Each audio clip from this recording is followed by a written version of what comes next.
36 minutes. Ce soir et demain, il y a plus de 1500 jeunes de niveau primaire et secondaire d'écoles qui sont de la région, d'écoles de la Mauricie et du centre du Québec, qui vont s'affronter. C'est une finale génie en herbe sur le thème de la paix. Et nos invités nous en parlent ce matin, Josée. On a de la belle visite en studio. Marie-Annick Michaud, qui est agente de développement du réseau interactif.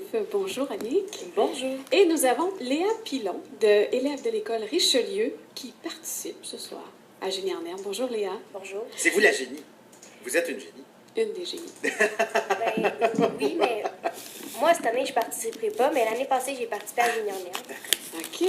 Et ça, parce que ça revient à tous les 5 ans, Mme Michaud, que ce projet de faire un génie en herbe, mais vraiment ciblé sur une thématique. Oui, tout à fait. C'est un beau projet qu'on mène dans les écoles de la Commission scolaire de l'énergie, de la Riveraine et Chemin du Roi.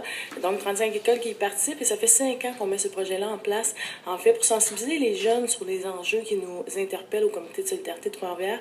Cette année, on a choisi le thème de la paix, mais ça peut être des thèmes comme la consommation responsable, les grands leaders, les gaz à effet de serre. Donc, on a abordé différentes thématiques. La paix, pourquoi la paix cette année? Sous quelle forme ça prend? Bien, cette année, comme tout le monde le sait, bien sûr, la paix est un thème important pour nous, pour tout ce qu'on a entendu, entre autres, dans les médias, les attentats, la question aussi des réfugiés et tout. Donc, c'était une bonne façon pour nous d'aller se promener dans les écoles primaires et d'essayer de voir avec eux, entre autres, la culture de la violence qui nous entoure, mais aussi comment, toi, tu peux être une solution pour la paix. Donc, on aborde la question de la résolution de conflits.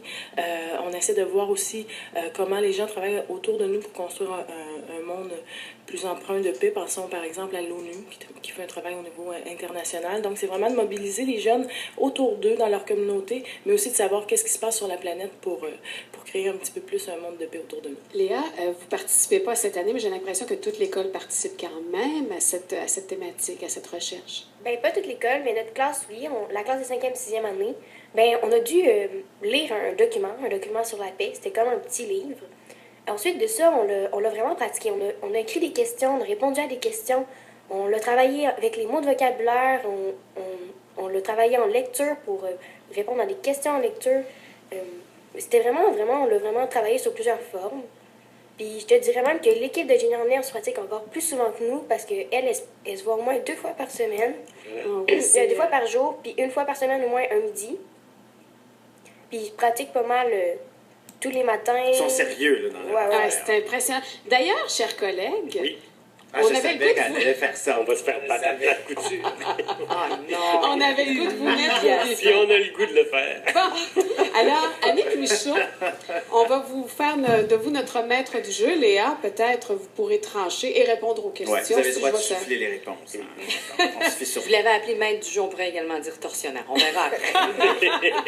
Alors, Annick, on vous laisse poser les questions à nos génies. Parfait. Donc, vous êtes prêts? Oui. Qui a créé les casques bleus?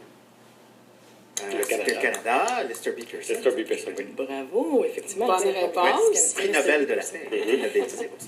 Nommez des sphères de notre vie où est-ce qu'on retrouve la culture de la violence autour de nous. La culture de la violence, la télévision, c'est ça, des choses comme ça. Sphère de la vie, on en trouve Les jeux vidéo. Partout autour de nous, dans nos familles, dans nos sociétés, Dans les médias. Dans les médias, il y en a. Et Léa? Il y en a beaucoup. Réponse 5 partout.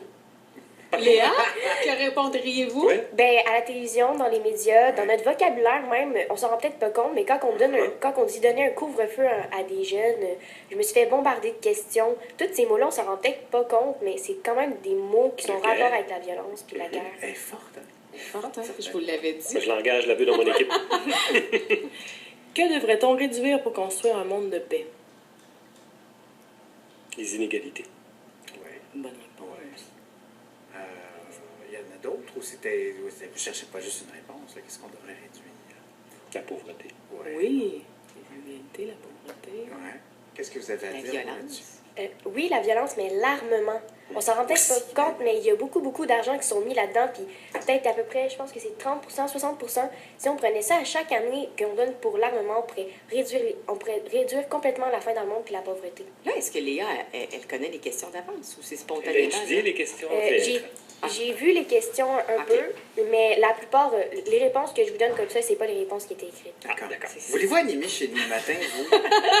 Oui, hein? Annick, avez-vous une troisième et dernière Wow. question pour compléter? Oui, bien dans le fond, juste pour faire du pouce sur ce que Léa disait, c'est 1800 milliards qui sont dépensés annuellement dans le monde pour faire la guerre, entre autres, puis ce serait 30 milliards pour seulement réduire la pauvreté dans le monde. Donc, c'est vraiment des choix qu'on pourrait faire en tant que gouvernement.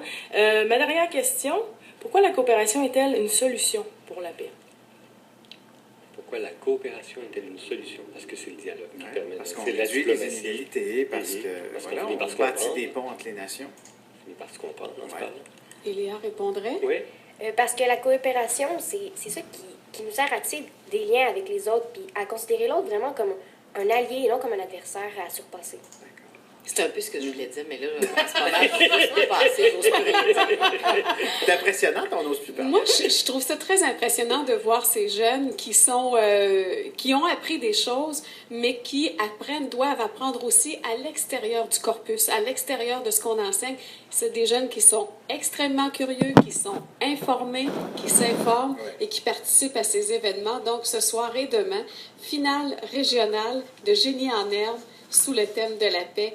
Annick Michaud, merci d'être venue nous voir ce matin. Ça nous fait plaisir. J'aimerais inviter les gens, en fait, qui aimeraient voir la grande finale. C'est ouvert au public. Donc, c'est ce soir à l'école Beau Soleil, dès 16h. Et demain, ça a lieu à l'école primaire La Flèche à Grand-Mère, si jamais ça intéresse les gens. Léa Pilon, merci d'être venue nous voir aussi ce matin. Puis, quand on ne saura pas quoi répondre aux questions, on vous appellera le matin chez vous. Voilà. Vous nous impressionnez. Salutations d'ailleurs aux autres élèves de l'école Richelieu, puisque vous êtes de l'école Richelieu. Salutations à ces gens-là qui nous écoutent ce matin, qui doivent être bien, bien fiers de vous. J'espère que vous allez avoir plein de sourires en entrant à l'école tout à l'heure. 8h43. De Trois-Rivières.